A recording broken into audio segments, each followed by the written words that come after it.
Eh bien, bonjour, chers internautes, nous sommes en direct. Il est vendredi soir et c'est un monde réel aujourd'hui. Je vous rappelle, évidemment, la revue Géopolitique Profonde, une semaine de gratuité dans sa version papier comme numérique. Alors n'hésitez pas, ça vous donnera accès à l'ensemble des formations en matière de décentralisation financière. Et puis vous avez les meilleurs auteurs, tout de même. Entre autres, je fais toujours de la pub pour les matinales, le matin. Claude Janvier, qui écrit hommage au peuple syrien. C'est le lundi, c'est le mot permanent du lundi. Sylvain Ferreira, un de nos GOAT, comme le dit souvent Raphaël Beslu, tactique et industrie militaire russe, c'est le mardi. Voilà. Vous avez Juvin Brunet, Draghi, Chevrier, Ozon et Franck Pengam sur la géopolitique de l'or et les 3 investissements du mois. Ça, c'était pour le mois de janvier. Le mois de février, c'est déjà souvent dans vos boîtes aux lettres. Le MOG, entre autres, évidemment, c'est l'ensemble de la boutique des produits dérivés. Faites-vous plaisir ou faites plaisir aux vôtres. Ce sont des petits cadeaux qui entretiennent l'amitié. Qu'est-ce que j'ai à vous dire? Ah oui, tiens, qui entretiendra bien l'amitié, c'est-à-dire que nous aurons le 1er mars, au soir, dans le 9e arrondissement de Paris, une fête. Vous vous souvenez de la fête des 200 000? Eh bien, on réédite, puisqu'on a augmenté de façon suffisamment conséquente pour refaire une fête, on vous l'avait promis. Ce sera un peu avant le printemps, le 1er mars. Ce sera le soir, un accès privé avec le champagne offert. Dépêchez-vous parce que les places sont très limitées et il ne faut pas tarder. Donc vous aurez, avec le lien en descriptif, vous cliquez dessus et vous vous inscrivez au plus vite. Voilà. Alors, l'émission du jour, je suis content de le recevoir parce que ça fait des années, d'abord sur Radio Courtoisie et ensuite sur Géopolitique Profonde, que à chaque fois qu'il sort un livre, je suis un de ses premiers et fidèles lecteurs. Je le lis, en tout cas je me dépêche d'en lire une partie, de le feuilleter des fois rapidement si je suis très pris, et ensuite de faire des émissions avec lui. C'est, je vous le disais en introduction, Philippe Pascot, le journaliste. Bonjour Philippe, bienvenue sur Géopolitique Profonde. Bonjour et bienvenue, merci surtout de me recevoir à nouveau. J'adore venir parler avec vous. Voilà, je le montre, Pierre d'État, je l'ai, encore et encore, on nous a dit que tout allait changer. Eh ben oui. Mais aujourd'hui c'est pire. En pire, aujourd'hui c'est pire. Et ça m'attriste. C'est une des choses qui doit quand même vous rasséréner pour le futur. Vous êtes père de Panayotis, Paul, Paddy, Paolin, Perlanaïs et Filiana. Ça fait 6 enfants. 6 enfants et 6 petits-enfants bientôt. Bientôt, non, j'ai déjà 6 petits-enfants. Comme quoi le temps passe. Alors, si ils en font autant que vous en avez fait, vous allez avoir 36 petits-enfants. C'est possible, j'ai une grande maison, donc ouais. Je suis très famille de ce côté-là, donc il n'y a pas de souci. Bon, ils réussissent bien, vos enfants. Ah, c'est de la folie. Tu sais, j'ai fait plein de choses dans ma vie, quoi. J'ai fait, des grèves de la faim, des guerres, et j'ai pas fait le Vietnam, j'ai pas fait l'Algérie, j'ai fait le Tchad et le Liban, j'ai fait des records du monde, j'ai fait une grève de la faim dans un clocher d'église, je me suis occupé d'un orchestre symphonique congolais pendant 5 ans en RDC. Ma plus grande fierté, c'est mes gamins. Le reste. Et je suis très fier de tous fiers de quoi.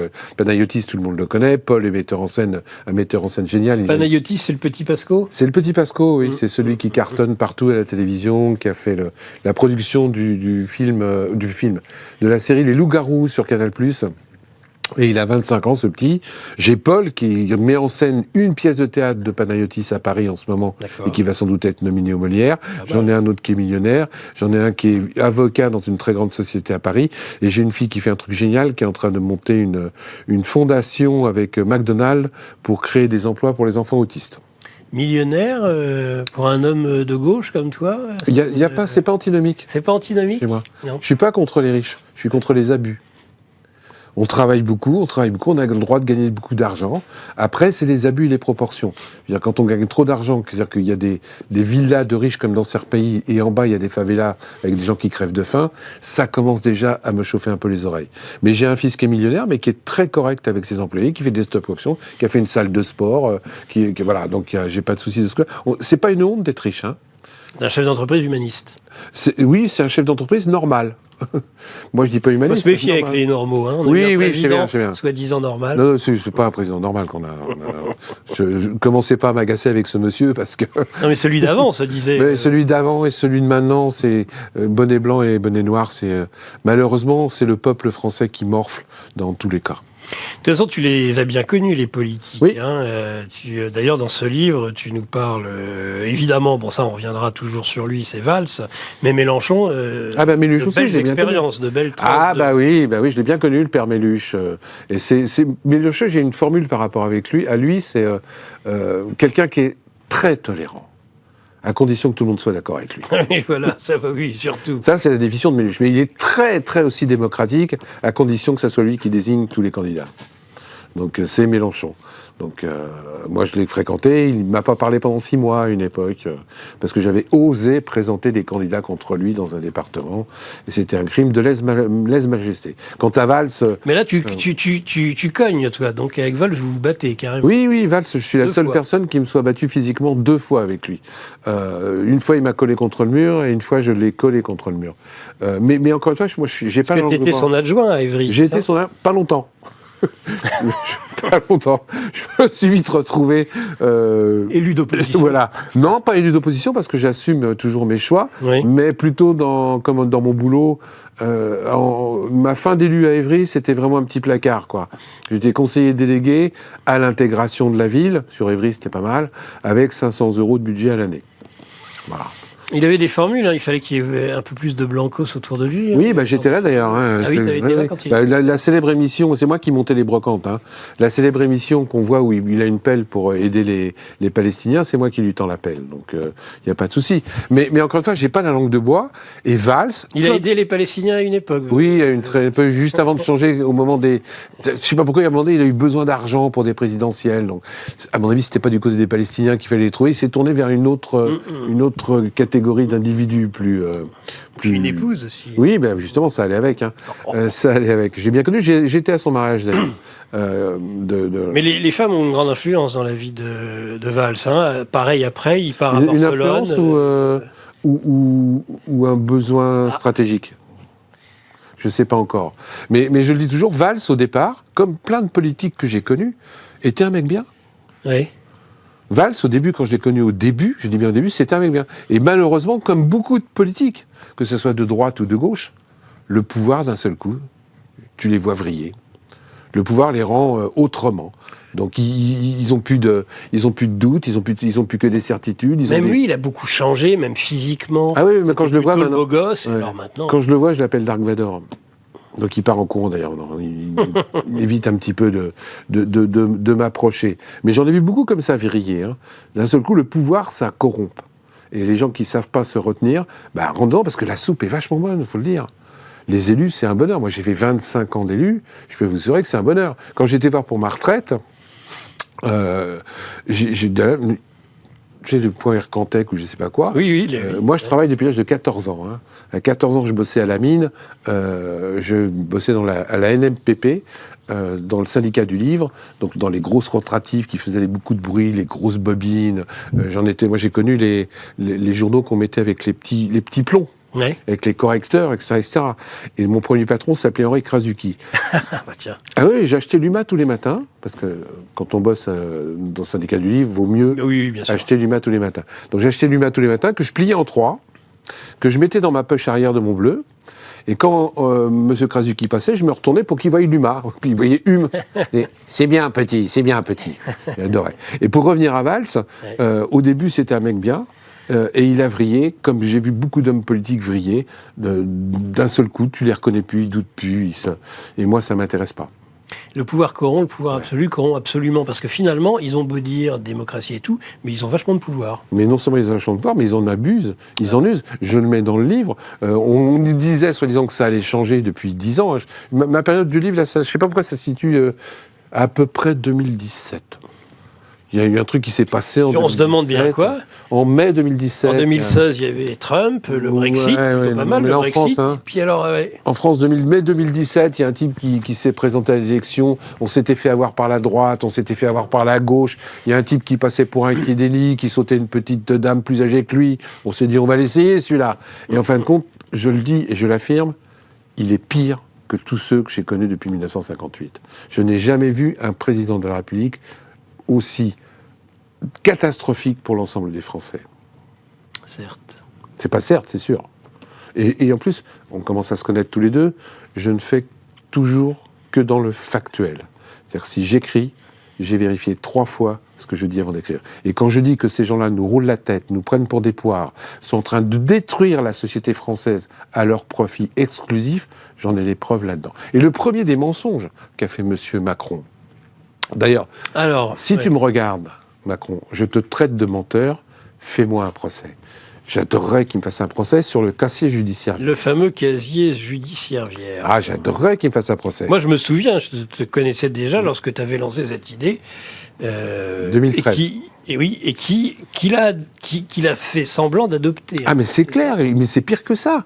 Mars 2017, il m'envoie un de ses émissaires qui s'appelle Julien, qui faisait partie de sa campagne électorale, pour dire, Philippe, on sait que tu as fait la pétition pour le casier vierge, on sait que c'est toi qui as référencé les 396 métiers où il faut présenter un casier pour travailler, on sait, etc. Fais-moi une note pour que Macron puisse le mettre dans son programme. J'avais fait la note pour Asselineau, j'avais fait la note pour Dupont-Aignan, j'avais fait la note pour mon petit copain Jean Lassalle, je fais la note pour Macron. Page 27 de son programme, il le met. Page 27 de son programme présidentiel de 2017. Il met les élus, si je suis élu, les élus qui se présentent aux élections devront avoir un casier judiciaire vierge. Quand je dis casier judiciaire vierge, c'est pas la petite contravention, c'est pas le petit délit. On parlait de corruption, de confusion, d'abus sexuels, etc., des trucs graves. Du pénal. Voilà, les 2 tours, le premier tour passe, les 2 tours commencent à arriver. Il reste donc Marine Le Pen et Monsieur Mac, je sais plus comment. Pas MacMahon. Ouais, je sais plus comment. Et le dénommé Julien revient me voir 2 ou 3 jours avant le vote du 2e tour en disant Philippe, on est bien embêté parce que voilà, Bayrou est pas d'accord, donc on ne fera pas le casier judiciaire vierge si on est élu. Je dis casse-toi, tu dis à ton patron que c'est un menteur.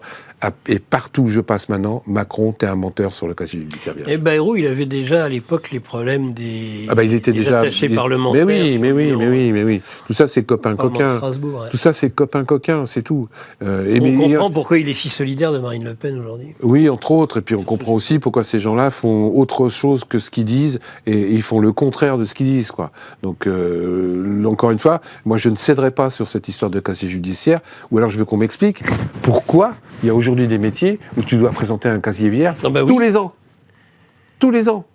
Il y a des métiers, ils font des enquêtes approfondies sur toi. Tu peux pas sinon. Je suis bien placé pour le savoir. Oui. Mais c'est pire que ça parce qu'on va en parler. Je l'ai dans le livre par rapport à ça.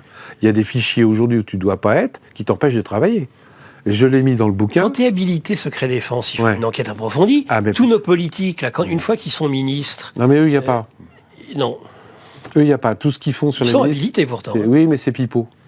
Honnêtement, je le dis. Oui. Et puis, non, mais ils sont habilités, mais par contre, il n'y a pas de. Mais si, il y a des contrôles, il y a des pseudo-contrôles a priori, a posteriori, etc. Mais la plupart du temps, ils ne sont pas contrôlés. Et comme de toute manière, ils se tiennent tous les uns par les autres par la barbichette, à un moment donné, la bêtise de l'un annule l'autre. Vous vous rendez compte quand même, il ne faut pas me lancer parce que j'en ai pour 3 heures, qu'on est dans un. Alors, je l'ai mis dans le bouquin, 2018. C'est pas vieux. 1 an après l'élection de Monsieur Macron. J'ai de plus en plus de mal à dire son nom. Celui qui Macron. Voilà, celui qui Macron. Faut faire gaffe parce que moi, il porte plainte pour un oui, pour un non. Non, mais Macron, c'est velléitaire. Oui. Puis ça fait partie du Macron, pastiche. Donc s'il me fait un procès en diffamation pour ça, vas-y, il y a pas de problème. J'espère que tu veux pas te présenter après si t'es condamné. Mais ça a failli m'arriver. C'est le seul procès que j'ai eu. J'ai failli être condamné parce que le procureur l'a demandé. Pour revenir à Macron, j'en étais où? Parce que là, je digresse.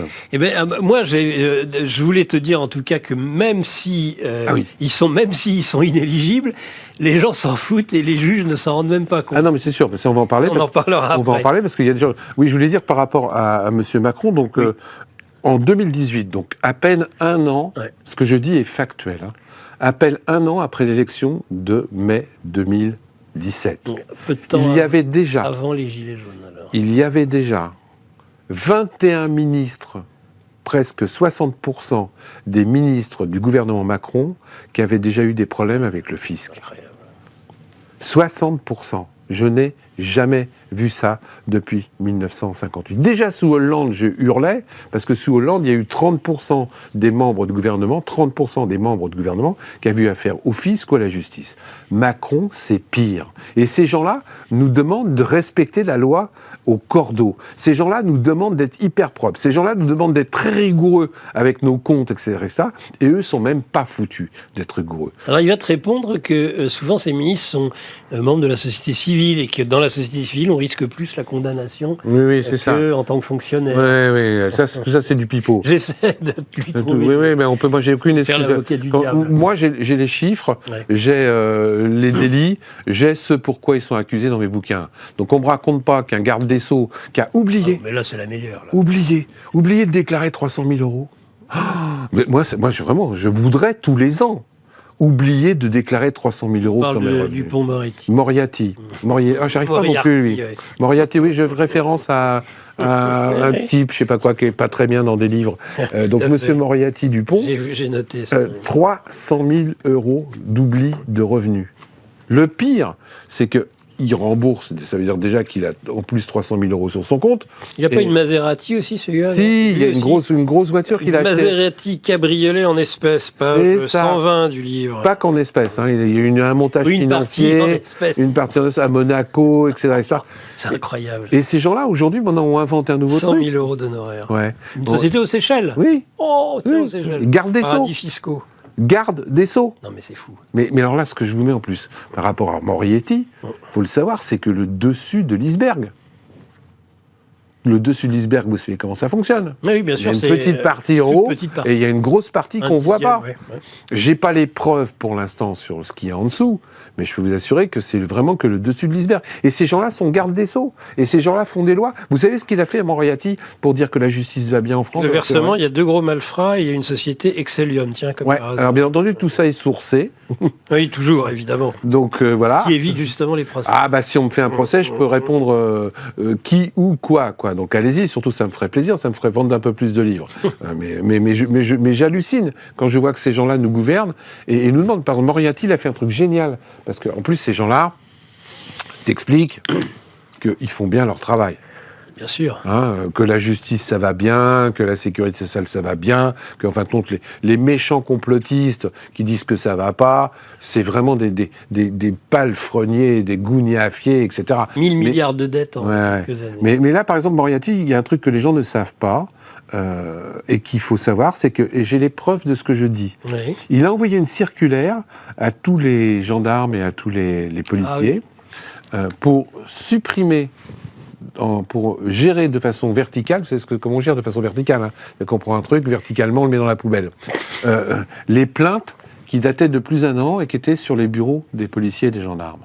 Ce qui fait qu'aujourd'hui, il y a plein de gens qui ont porté des plaintes en croyant que la justice faisait son travail, et qu'en fin de compte, il y a eu un classement vertical de leurs plaintes suite à une note du garde des Sceaux qui a dit pour désengorger C'est ça.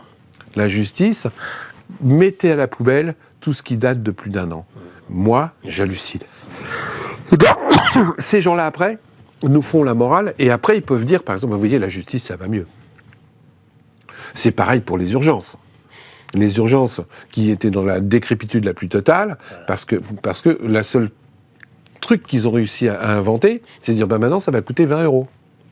Donc les gens ont déjà pas de thunes, on n'arrive déjà pas à trouver un médecin, et moi, je suis désolé, j'ai 6 enfants. Je peux vous assurer que quand vous avez 6 enfants, souvent, ils tombent malades le dimanche. Aujourd'hui, essayez d'avoir un rendez-vous en urgence avec un médecin le dimanche. Moi, j'ai une de mes filles qui a deux enfants, qui a des enfants qui tombent malades là en ce moment régulièrement. Elle ne peut même pas avoir SOS médecin. C'est-à-dire qu'SOS médecin, quand vous les appelez, ils sont plus là. Donc, qu'est-ce que vous faites? Vous allez aux urgences. Donc, on ne va pas aux urgences par plaisir. On va aux urgences parce qu'on n'a pas le choix, ou parce qu'on n'a pas trouvé de médecin. Et bien, pour désengorger les urgences, ils ont trouvé que ça, que c'était mieux de faire payer. Mais où on va? Au lieu d'embaucher des médecins, au lieu d'embaucher des internes, au lieu de donner du personnel, on fait payer les gens. Et bien, c'est ça la société d'aujourd'hui que ces gens-là nous proposent. C'est ce que je mets dans mon livre, et les preuves sont dans le livre. Donc, allez-y, lisez-le, entre guillemets, vous allez en apprendre des vertés. Parce que plus les gens sauront, moins ils pourront. Le gros problème qu'il y a en France, c'est qu'il y a un manque de transparence et un manque de plus en plus d'information. Donc les gens croient ce qu'ils voient chez Hanouna. Aujourd'hui, l'émission politique française, c'est Hanouna. Numéro 1, oui. Ah, c'est Hanouna. C'est lui. Le Tarte à la crème en co, c'est Hanouna qui était l'émission politique de référence. Comment vous voulez que les gens arrivent à savoir les choses? Moi, je vais chercher sous le tapis, je vais chercher les preuves et je l'écris. Pardon, monsieur, je suis confus, j'ai égaré mon briquet. On a aussi tendance à jouer avec le feu. Google, qui est une création de la CIA. L'équipe de Géopolitique Profonde vous donne le meilleur de l'actualité brûlante. Mais en échange, on veut un geste de votre part. Merci de ce geste d'amour, on vous le rendra. Ravi.